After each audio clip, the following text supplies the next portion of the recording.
So, ayan, magkapakain tayo ngayon ng siyam nating mga fur babies. At meron silang ulam ngayon. Ang ulam nila ay giniling. So, nakalata.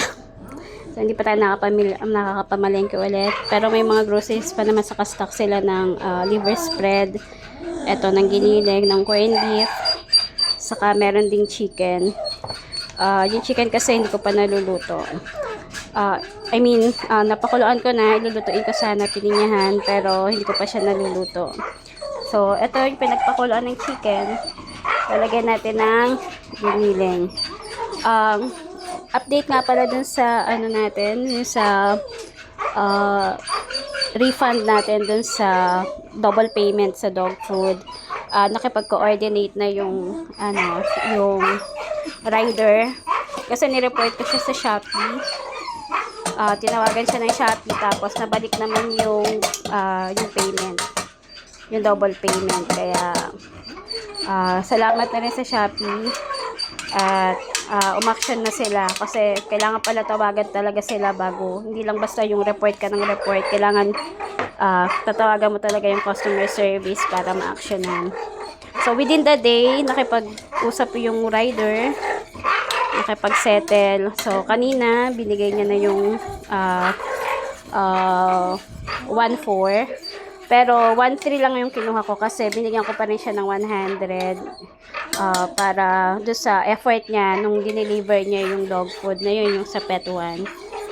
So, yan. Nasettle na yung issue. Okay na. At makakapag-order na ulit ako ng isa pang dog food. So, magkapakain na tayo. Nga pala, meron pang isang dineliver. Ayan, actually, may dog food pa sila, ito. Pero umorder pa ako ng isang dog food, ng isang sako. Hopefully na yung the same rider yung mag-deliver, kaso hindi eh. Kaya napilitan na akong tumawag sa customer service kahapon. And ayun nga, today, nabigay na, naibalik na yung pera. So, thank you sa customer service ng Shopee. So, ayan, magkapakain muna tayo kasi Friday ngayon, kailangan maaga akong pumasok. Kaya maaga din sila kakain para naging busy man ako, nakakain na sila. Pause mo na.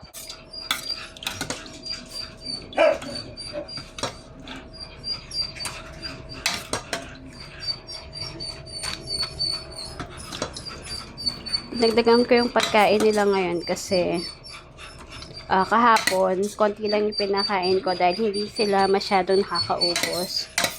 Maliban dun sa mga magagana talagang kumain. So, today, balik ulit sa dating dami. So, ganyan naman talaga. Parang hindi nasasayang yung pagkain. Pag ayaw ng aso nyo kumain, hayaan nyo lang. Kasi minsan talaga busog sila or wala talaga silang gana. Or minsan naglalandi. So, hindi agad wet ng wet. So, yan. Pero dapat syempre, kung may sakit ang aso, dapat i-wet.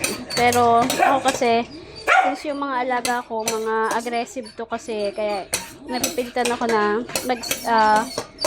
self-medication para sa kanila.